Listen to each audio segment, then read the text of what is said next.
Thank you very much for coming. It's a pleasure to have you here.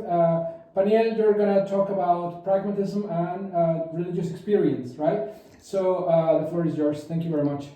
Thank you, Daniel. It's very nice to be here at Mary Immaculate College in Limerick. I'm very pleased to be able to share this work with you. And to be honest, it's the first time that this work kind of comes out to light. So in a way, I'm very delighted that this nice group of philosophers of Limerick are going to be the first ones in discussing with me and helping me to, refine the ideas presented here. So yes, this presentation is called American Pragmatism and Religious Experience. And part of the project here is to provide a new emerging field called the academic study of spirituality of foundational structure that might help to have a philosophical grounding for many of the ideas that are presented here. And this is not a new, this is not altogether new, because in a way the field of spirituality academically approached was born with one of the classical pragmatist philosophers, which is William James, as I will explain further. But in some sense, there is an active, ongoing effort of many theologians and people from the field of theological studies, religious studies, that have approached the philosophical grounding of the study of spirituality in the more European continental tradition, especially from phenomenology, hermeneutics, or even critical theory, for example. But it's my opinion that a philosophy that is focused on experience, which is pragmatism. Pragmatism, one of its aspects is the focus and the openness, radical openness to experience, as William James will put it, will help us to have enough openness to give enough philosophical grounding to the study of spirituality. And what I'm going to present here is like first draft of this project, in which I'm drawing on the insights of three classical American pragmatists, which are Peirce, Peirce, then William James, and finally Josiah Royce. So I'm going to get started with this proposal, and hopefully it'll make more sense as we go along. The academic study of spirituality requires a battery of concepts about experience that have been recollected from different traditions. For example, the phenomenological and hermeneutical tradition have had the interest of many of the prominent writers on the topic. Just to give you one key example of people who have approached that way the study of spirituality, and is a foundational figure, is the woman theologian Sandra Schneiders, who's based in GTU in California, which is the Graduate Theological Union, a great center of theological studies. But her approach is purely hermeneutical, phenomenological, drawing from the insights of the continental tradition. However, the interest in the study of spiritual experience perhaps has not profited enough from a thorough philosophy of experience. And I think pragmatism is indeed a philosophy of all the radical universes of experience that develops from the adoption of the highly open experiential character of what's called the logical principle that is the origin of pragmatism, that is called the pragmatic maxim. If you allow me to say in very few words what this logical principle initiated by Peirce is that the meaning of a cognition, or the meaning of a proposition or a belief, is given in the set of conceivable and practical consequences that follow from adopting that conception as true. Thus, in this section of the paper, I aim to delineate how religious experience, which is a particular kind of experience, of course, can benefit from a philosophical tradition oriented to future action, as well as being of fallibilistic character. So epistemologically doesn't claim to be other than reliant on the dynamisms of experience. Now, religious experience is characterized by the recognition of a transcendent presence emanating from an ultimate source of meaning. This awareness can be articulated within Peirce's metaphysics of semiotic realism. Now, I know I'm going to get deep in the deep waters of Peirce's metaphysics, but bear with me. Peirce's metaphysics is integrated by a three-categorical system. That categorizes experiences into three universes, and these are called firstness, secondness, and thirdness. At least the names are easy to remember. Peirce's categories are a metaphysical view not only of reality as we experience it, but even as how could be experienced and how will be experienced. In other words, it is not only a descriptive but a prescriptive account of the structure of reality. According to the Peircean categorical framework, firstness, on the one hand, involves the sentiment associated with contemplating the possibility of the absolute, representing an initial awareness or openness to the transcendent that is common to the feeling of absolute dependence. I'm using that expression that comes from Friedrich Schleiermacher. He identifies the religious experience as a sentiment of absolute dependence. Or using Rudolf Otto's expression of the numinous. Secondness, on the other hand, pertains to the direct manifestation of the absolute through mystical events, where the transcendent becomes palpably present in an individual's life. This is what we find in William James's typology of his famous book, The Varieties of Religious Experience. It's a study of individual extraordinary experiences. Finally, thirdness relates to the communal mediation of the absolute, where insights about the divine are derived from the collective experience and interpretation within a community. This is what Josiah Royce calls religious insight. So let me summarize what I've said so far.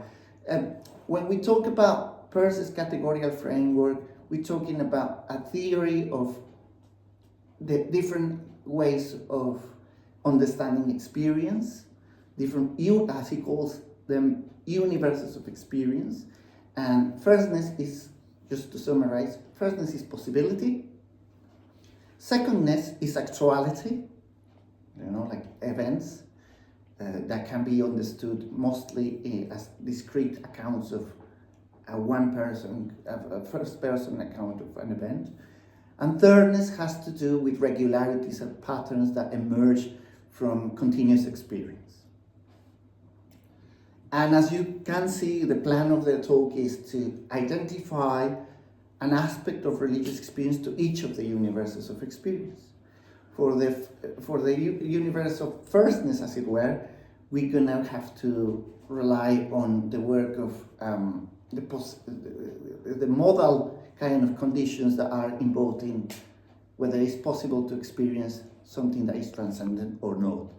And for secondness, we're going to rely in studies such as William James's Varieties of Religious Experience.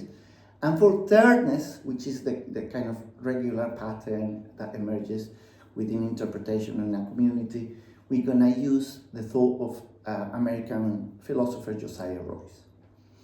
The three of them are members of the pragmatist tradition, but I am reading them from a mainly Peircean framework because I'm using Peirce's categories as the primary reference to understand the other fellow pragmatists. And of course, the understanding of religious experience by and large. Thus, religious experience encompasses a spectrum of encounters with the transcendent, ranging from personal contemplation to communal understanding, all of which contribute to a deeper awareness and engagement with the ultimate source of meaning that is transformative to our consciousness and creates a new mode of existence in the world, which some authors, like Jesuit theologian Bernard Lonergan, or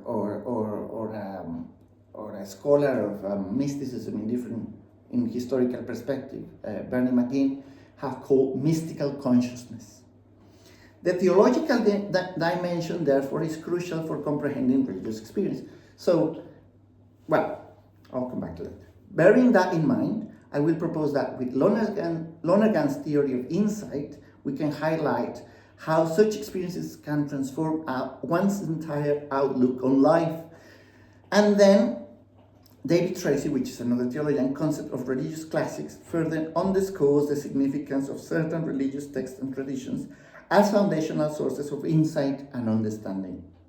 In what follows then, we find a proposed study of the nature of religious experience that is powered on the one hand by a philosophy of experience, which is pragmatism, and on the other hand, theologically articulated as a cognitional theory and plural encounter with the religious dimension. But just in short, just to summarize what the project idea is about, is we need a philosophy of experience to account for the experiential aspect of religious experience, and then to understand what is the religious aspect of that experience, we need some theological foundation. So the religious experience comes from pragmatism in these three philosophies we mentioned already, and the religious understanding of the aspect of that experience comes from the study of two theologians, Bernard Lonergan and David Tracy. My proposal for defining religious experience integrates then a philosophy of experience that elucidates our awareness of reality in the lived world. This approach considers the philosophical dimension of human consciousness and its relation to lived experiences. Additionally, the theological aspect of religiosity is essential for understanding religious experience. In this regard, like I said, I draw upon Lonergan's and Tracy's concept of insights. Lonergan's theory of insight emphasizes the transformative nature of understanding, suggesting that religious experience, or what is religious of religious experiences, can lead to profound shifts in one's perspective and worldview. So one can have potentially a religious experience as a deeper consciousness of any kind of experience that connects ourselves with some transcendent ultimate source of meaning. And in this sense, in a way, the theological aspect of religious experience is outside of a particular concrete set of or system of religious beliefs. Tracy's notion of religious classics suggests that certain texts and traditions, nonetheless, within religions, can serve as foundational sources of religious insight and understanding. By incorporating these philosophical and theological perspectives, my definition of religious experience seeks to provide a comprehensive framework for understanding the complexities of religious awareness and its significance in human life. Now, let's get started. We probably won't have enough time to go through all the aspects of this account, but at least allow me to give you a little bit more about Peirce's categorical framework and how this can be a potentially rich philosophy of experience that could help us to understand human experience by and large, first, in a better way. Peirce's conception of experience is part of a metaphysic that follows from the adoption of the logical principle that we call the pragmatic maxim. The use of the maxim produces a body of beliefs and doctrines. Peirce's conception of experience relies upon his theory of categories. Such categories are ultimate ways of understanding the structure of reality. Peirce formulated the term phaneroscopy to name the metaphysical study of categories as applied to experience. And let's think for a moment on why he used phaneroscopy as opposed to phenomenology, which could have been a more natural use of this word for a study, such as Peirce's proposal for different universes of experience. Well, the root is the same. Phenomena is something that is manifested. But phaneron in Greek has this connotation of being the act of something being manifested. And as opposed to phanerology, he has chosen phaneroscopy, which means not necessarily that there is not a logos involved in the study of what is manifested, but also has to be a way of understanding holistically what we can have in front of us as manifested. So in a way, it's a phenomenology, but it's a phenomenology with different connotations to the one that was already quite famous by especially, let us remember that Husserl, for example, who is the father of contemporary phenomenology or 20th century phenomenology, wasn't born yet, but Hegel's phenomenology of the spirit was already a term quite famous and quite used in a particular understanding of the manifestation of what's real, but associated to an absolute spirit and Peirce obviously didn't want to commit to that kind of interpretation. He wanted just to give us an account of how can we have different levels of experience. Peirce called the categories in his phaneroscopy as synopythagoric, meaning that they are mathematically general ways of classifying a view of a totality. From the use of categories, metaphysics can be construed scientifically and experimentally. These categories are firstness, possible experience, secondness, factual experience, and thirdness, continuous experience. Now, Peirce was resisting a dichotomy, a foundationalist dichotomy that was very common in his own time, and in this way he was a harsh critic of modern philosophy. He was a critic to the foundationalist structure of modern philosophy and the origin of experience as purely based on a subject or a Cartesian ego that is the base of all experiences. Peirce wants to fight this and resist it with his scholastic realism, and that's why he thinks that the Cartesian view is fundamentally a nominalistic one. In other words, the view that the world is made of discrete elements of fundamental experience. As opposed to this, Peirce upheld that experience is continuous to our perception. Experience is not a veil, but our connection with the world of which we are part and parcel. And this is it's a very simple claim, but I think it's a very important claim that is a conscious rupture of Peirce's philosophy and Peirce's pragmatism with the modern tradition, and is the following: that experience from Descartes to Kant is always understood as some kind of veil that is in between the subject that knows and the things in themselves that we really don't know how they ultimately are.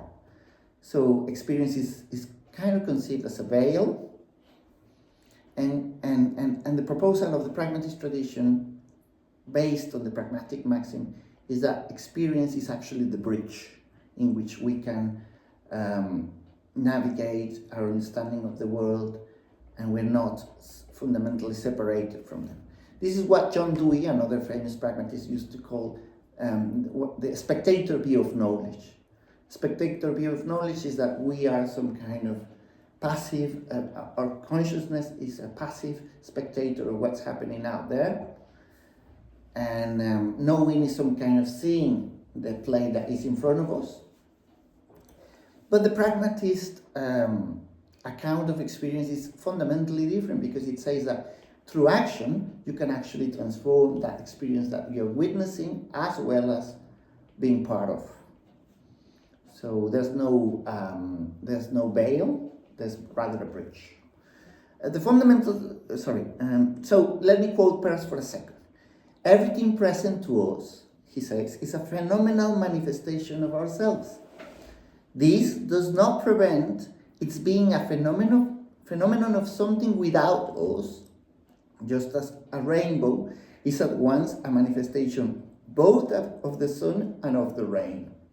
End of the quote. So the rainbow is a really good metaphor of rainbow is an event that is only possible if two elements of independent of each other are interacting and manifesting themselves in this constellation of moments. And we ourselves he thinks we call consciousness to the rainbow or the constellation of the common participation of experience that is independent of us and the experience of our own stream of consciousness. And they, of course, they are not a picture of the world out there, but it's something that presupposes both realities, and neither of them can be completely reduced. Of course, delusions, illusions, hallucinations, what have you, can have an effect that can affect the subjective point of objectivity of the consciousness that is knowing, but that doesn't mean what Descartes, for example, says, that if my senses deceive me once, then I cannot ever trust them again, right? This idea is abhorrent to pragmatism because it kind of cuts from the very start the possibility of even rectifying the errors of our own sense of perception. And because of this, Peirce states of the pragmatist as a philosopher of experience, right?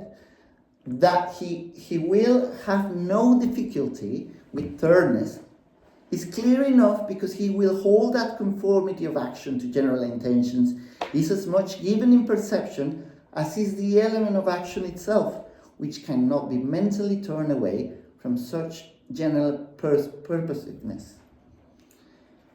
In other words, and let me give you a very simple example, if you like, of how this categorical analysis of reality comes to flesh.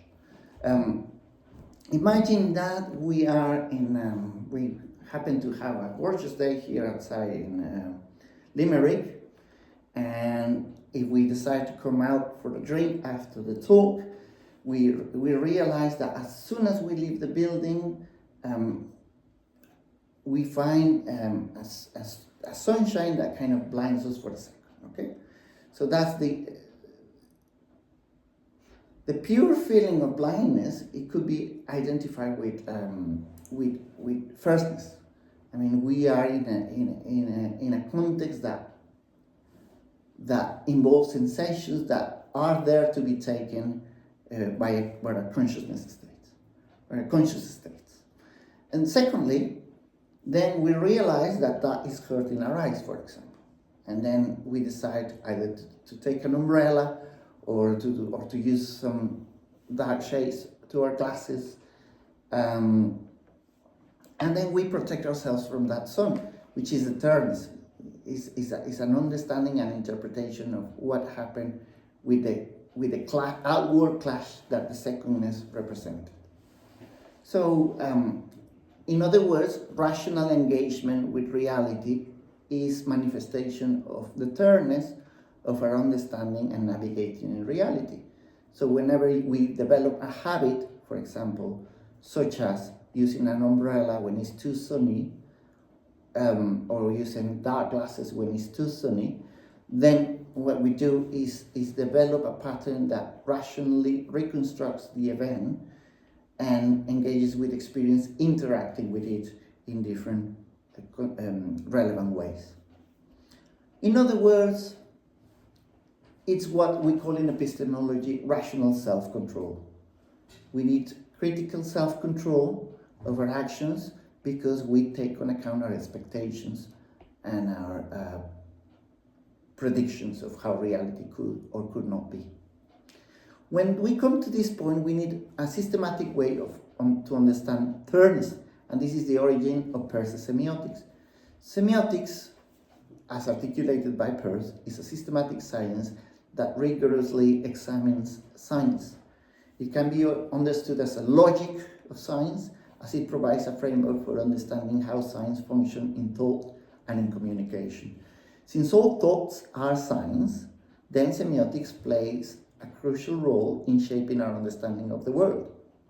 If thought is mediated only by science, then the science of science is prescriptive to thought in general. This is up to fundamental metaphysical, epistemological, and logical categories. This is because our comprehension of the world is mediated through science, making the logic of science foundational to the logic of thought. So, because everything that can be thought of is mediated by science, the norms that rule the interaction of science are the norms that rule the interaction of thoughts. And this is a manifestation of how we make sense of the world by using habits of rational self-control that Peirce calls thirdness. Now, what's the connection of this with religious experience, you might wonder? Well, religious experience is illuminated through this framework. Firstly, the possibility of religious experience is rooted in the category of firstness, which establishes the potential for our relationship with the transcendent. Secondly, the actual experiences of individuals constrained by space and time constitute the realm of secondness, where people report encounters with the transcendent. And thirdness, the realm of regularities and relationships, explores how communities manifest the transcendent, providing a broader context for religious experience.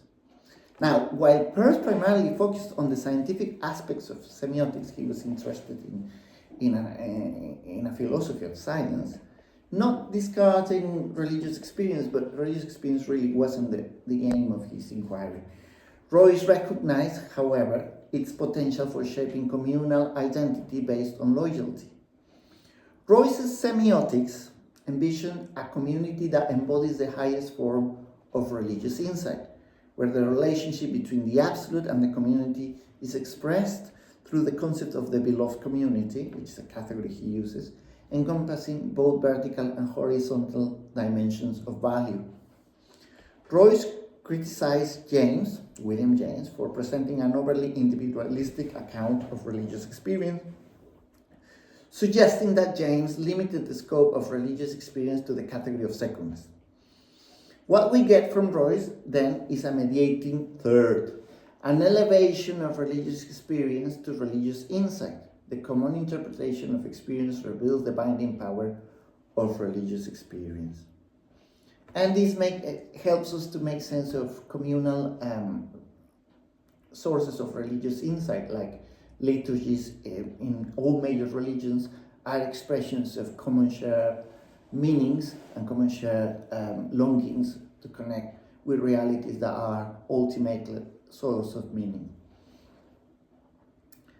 Now, I think I'm running out of time now, so I'm just gonna briefly mention a little bit about what was available in William James's own study of religious experience. In his famous book, that it was foundational for the discipline of spirituality, which is The Varieties of Religious Experience. As Owen Flanagan explains with regard to the Jamesian view of consciousness, there is a conflicting development in James's psychology that swayed as he developed his thought. What applies to consciousness, however, is not exactly the case for his view of experience. That seems to be very consistent throughout his writings. Both James's early work on psychology and perception and his later views are bound by the conviction about the richness of experience. For example, in his famous The Principles of Psychology, which is a monumental foundational seminal book for psychology, experimental psychology, published in 1890, James defended introspective psychology as a way of searching to validate an experimental shift to psychology. James explained that rationalism emphasizes universals and makes wholes prior to parts in logic and in being, while empiricism stresses the part and treats the whole as collection and the universal as an abstraction. Then, for James, these views have generated an unjustified dichotomy. We must either trust reason alone or trust sense data, which is the dichotomy of modern philosophy between rationalism and empiricism. Classical empiricism, however, as we have considered elsewhere, imposes some preconceptions about experience that in fact impede considering it from being radical enough, and James wrote about this. To be radical, and this is the definition of what he called radical empiricism, and I quote James, to be radical, an empiricism must neither admit into its constructions any element that is not directly experienced, nor exclude from them any element that is directly experienced. End of quote. So the problem of classical or ordinary empiricism, or British empiricism in other words, is that it's not sufficiently open to experience. It imposes a philosophical misconception as to what counts as an experience, which is, in other words, what we can find in Hume or Locke or Berkeley, that experience is always some discrete moment that can be accounted by a limited description given by a proposition, which is repeated in logical empiricism as well. So there's not much difference between the two in that respect. James, however, was becoming aware of the limited view of experience that empiricism holds, reduced to a pale report of what we can count as individual sensations and facts. Empiricism inverted the perceptual report of the knower for what is known. The sorry state of empiricism needed a radical reform. James starts with the past and considers the whole of experience as of the second order. Then this is a philosophy of, at least for James, his philosophy is a philosophy of plural facts, referring them neither to substances nor to absolute mind, but it differs from Hume and others. It's more radical. Our consciousness of experience does not include only what we call events and qualities of those events, but also the relations that binds these events together. James writes about this. Let me quote one last quote before we finish. The only things that shall be debatable among philosophers shall be things definable in terms drawn from experience. The fact that the relations between things, conjunctive as well as disjunctive, are just as much matters of direct particular experience, neither more or nor less so than the things themselves. And he continues to say, the parts of experience hold together from next to next by relations that are themselves parts of experience. The elements of experience are not connected by us. Experience itself possesses a concatenated or continuous structure. Very similar to what we call, with Jamesian language, a stream. The stream of consciousness has to have the confluence with the stream of experience. And what we rescue from the stream of experience is our limited participation. The stream of consciousness, is what we have of our limited participation in the stream of experience. But the stream of experience is to some extent independent of us, but also dependent of the community that participates in that experience as well. So let's put a very simple example. Us three, we're three people in this room, we are participating of the same experience. But our participation is considered from our limited participation in the stream of our consciousness in that experience. So in that sense, when we recall this experience, maybe 10 years from now on, has to do with a particular perspectival point in that experience. But the interesting thing about that is that the particular objects arranged in this experience as they were are not as relevant as the flow of the experience itself. So, for example, for a traditional British empiricist, such as Hume, Locke, or Berkeley, or even Francis Bacon, what counts as experiential elements of experience are the discrete objects that were present in the experience. A little bit like the first Wittgenstein when he says like there's a building, an image of a logical kind of structure to that arrangement of objects or a state of affairs. But what James tells us is that that's the less important part of that experience, because the really important part of experience is the becoming of the experience as giving some meaning to the people who participated in them in different capacities. So, for example, I'm participating here as a presenter. Danny is participating as an attendant or an organizer. So these perspectival aspects are not things removed from the experience itself, but they're acting parts of how the experience is going to develop and shape. Experience is then always continuous, fringe forever, says James, by a more that continuously develops, and which can therefore never be contained or hemmed in by our predictions and expectations. Radical empiricism, according to James, only allows elements directly experienced and does not exclude any such elements, even the ones that were not included in a conscious report of what we experience. The relations that connect experiences must themselves be experience relations and so be counted as real. Now, what's the connection of all this with religious experience? Well, this depth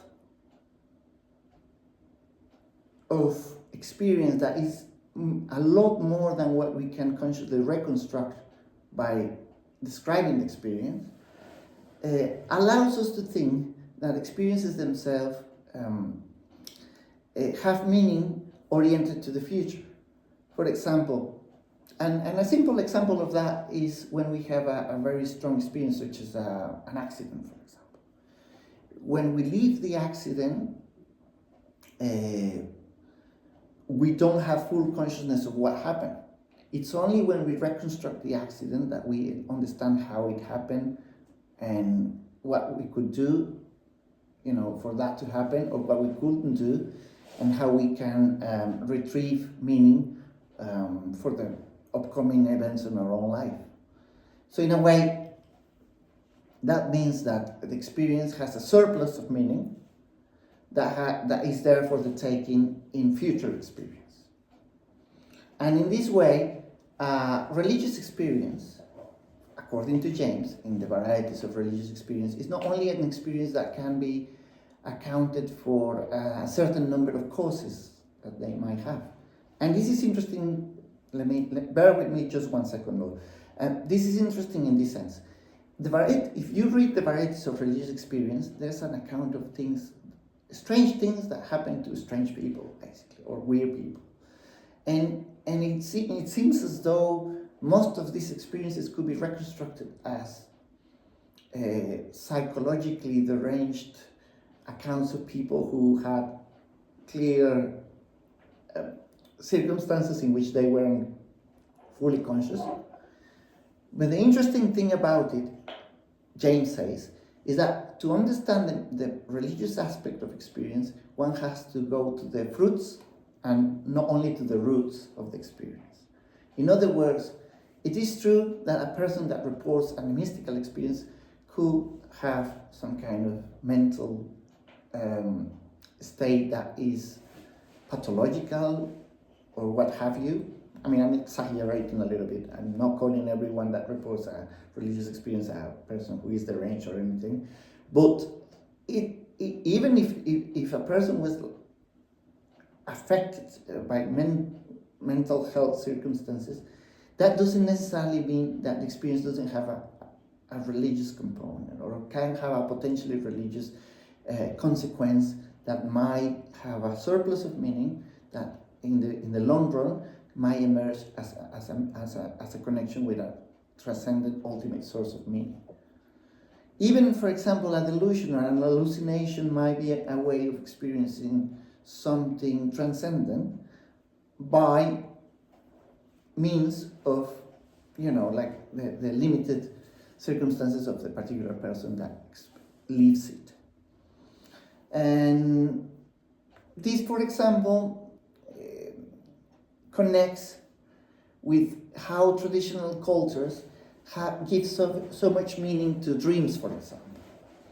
We know that dreams, like if we do a neuropsychological account of dreams, we can easily say that they are byproducts of our conscious life in the when we are aware and awake, but that doesn't necessarily mean that they wouldn't be able to convey and embody or present insightful, meaningful aspects to our own understanding or understanding of our own selves.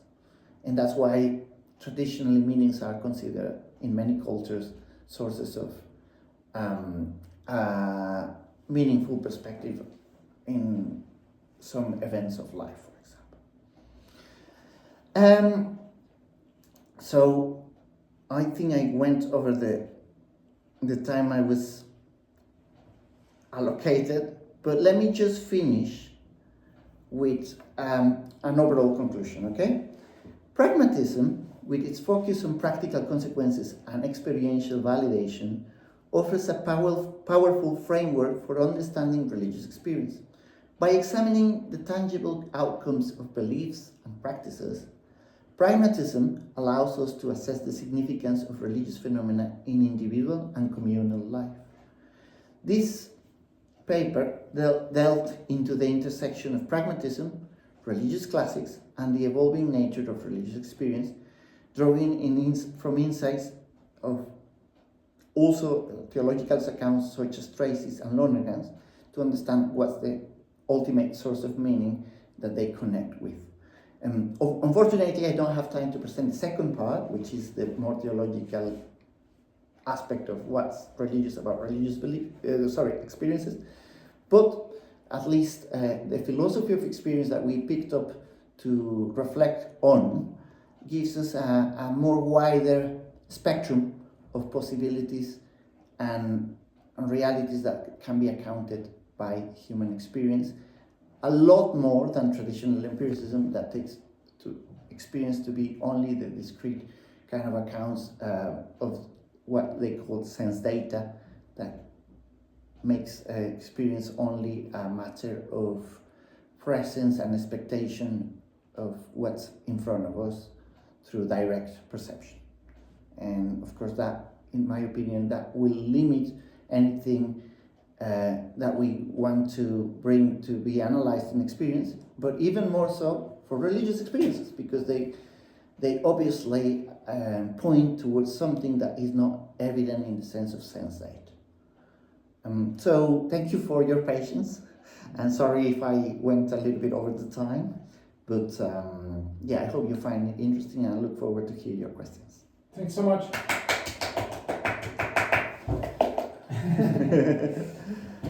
Oye, muchas gracias.